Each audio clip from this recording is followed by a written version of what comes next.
पंजाब हुकूमत की हदायत पर अवामी खिदमत रेवेन्यू सर्विसेज की फराहमी विहाड़ी में भी जारी। ज़िला कौंसल हाल में डिप्टी कमिश्नर मियां रफ़ीक एहसन ने अवाम के मसाइल सुनकर फौरी अहकामात जारी किए। तफसील जानते हैं विहाड़ी से मोहम्मद शमून नज़ीर से।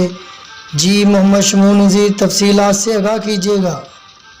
पंजाब हुकूमत की हिदायत पर रेवेन्यू अवामी खिदमत सर्विसेज का सिलसिला जारी है। विहाड़ी ज़िला कौंसल हाल में डिप्टी कमिश्नर मियां मोहम्मद रफ़ीक एहसन ने अवामी मसाइल सुने और मौके पर अहकामात जारी किए। डिप्टी कमिश्नर मियां रफ़ीक एहसन ने कहा कि वज़ीर आला पंजाब की हिदायत पर अवामी खिदमत रेवेन्यू सर्विसेज की फराहमी का सिलसिला जारी है। अवामी खिदमत कचहरी का मकसद एक ही छत तले रेवेन्यू के मुतल्लिका मसाइल को बर वक्त हल करना है। खिदमत कचहरी में मसाइल हल होने से अवाम में इंतज़ामिया का एतमाद बढ़ रहा है, इसलिए इंतज़ामी अफसरान को भी चाहिए कि अवामी खिदमत को अपना शार बनाएं। और इस मौके पर additional deputy commissioner Saifullah Sajid, assistant commissioner Syed Waseem Hassan, tehsildar Hafiz Iqbal Kathia, नायब तहसीलदार मलक मोहम्मद जवेद के अलावा दीगर अफसरान भी मौजूद थे।